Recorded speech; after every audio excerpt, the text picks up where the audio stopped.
Hello दोस्तों, welcome back to your YouTube channel Gopal study studio. दोस्तों आज हम आपको बताने वाले हैं कि कैसे आप ब्रोकन बोल्ट को निकाल सकते हैं कहीं भी मशीन, फिक्चर या किसी भी पार्ट से। तो कई तरीके के मेथड्स होते हैं बोल्ट निकालने के लिए। जैसे कि पहला होता है वेल्डिंग, जहाँ पे कि हम नट और वॉशर की मदद से बोल्ट को निकालते हैं। दूसरा होता है पंचिंग, जहाँ पे हम पंच की मदद से इसको रोटेट करते हैं। और तीसरा होता है जैसे कि एक्सट्रैक्टर से, जो कि हमारे बोल्ट एक्सट्रैक्टर होते हैं उसकी मदद से कैसे निकालते हैं। तो और भी कई तरीके के मेथड होते हैं, बट मैं आपको एक्सप्लेन करने वाला हूं कि कैसे बोल्ट को निकालते हैं with the help of bolt extractor. तो यहाँ पे दोस्तों ये काफी सेफ मेथड होता है, उसकी मदद से काफी गहराई तक भी टूटे हुए बोल्ट आप निकाल सकते हैं। तो मेरे पास जो है वो स्टैनले की एक बोल्ट एक्सट्रैक्टर यहाँ पे टूल्स हैं। इसमें अलग अलग साइज के आपको मिल जाएंगे टूल्स। यहाँ पे साइज देखें तो यहाँ पे देखिए अलग अलग साइज यहाँ पे लिखे हुए हैं। तो अगर ध्यान से देखेंगे तो देखिए एक नंबर जो लग रहा है सबसे छोटा साइज, वो M3 से M6 के बोल्ट तक उसको आप यूज कर सकते हैं।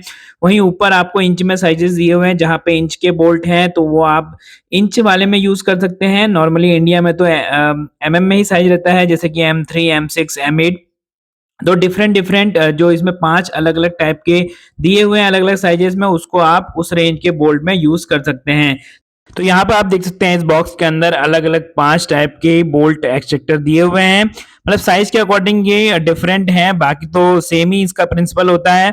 अगर मैं टूल यहाँ पे एक्सट्रैक्टर की बात करूं या बोल्ट एक्सट्रैक्टर की बात करूं, तो यहाँ पे अगर थ्रेड को आप देखेंगे तो यहाँ पे हमारे LS थ्रेड होते हैं, मतलब कि उल्टे थ्रेड होते हैं। जब ये इसको हम लूज करेंगे तो ये अंदर जाएगा बोल्ट के अंदर। तो इसी प्रिंसिपल पे हमारा जो ब्रोकन बोल्ट होता है वो बाहर आता है।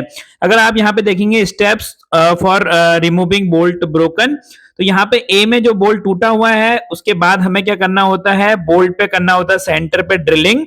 ड्रिलिंग मतलब आप साइज को बोल्ट के साइज के अकॉर्डिंग चूज कर सकते हैं। बोल्ट का साइज अगर M6 का है तो आप M3 या 3 mm का या 2.5 mm का ड्रिल मार सकते हैं। तो यहाँ पे देखिए उसके बाद क्या करना है, हमें हैमर से वो जो बोल्ट एक्सट्रैक्टर है उसको ठोकना है उस होल के अंदर जो भी हमने ड्रिल किया हुआ है। उसके बाद हमें टैप रिंच या किसी भी मदद से, जो भी आपके पास रोटेशन के लिए है उसको होल्ड करने के लिए, आप उसको ऊपर से लगा के आप बोल्ट एक्सट्रैक्टर को क्लैम्प करिए और आपको एंटी क्लॉकवाइज को रोटेट करना है तो बोल्ट आपका बाहर आ जाएगा।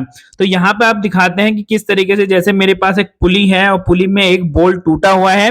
मैं यहाँ पे पूरा तरीके से आपको एक्सप्लेन करने वाला हूँ किस तरीके से आप कर सकते हैं। तो यहाँ पे देखिए ये मेरे पास ड्रिल रखा हुआ है। ड्रिल का साइज आप यहाँ पे सिलेक्ट कर सकते हैं बोल्ट के साइज के अकॉर्डिंग। तो यहाँ पे M6 का ये बोल्ट टूटा हुआ है। ड्रिल मेरे पास जो था अभी अवेलेबल वो बड़ा था, बट यहाँ पे आपको 2.5 से 3 mm का ड्रिल यहाँ पे मार सकते हैं। तो सेंटर पे आपको ड्रिल करना है, वो सबसे ज्यादा इंपॉर्टेंट है।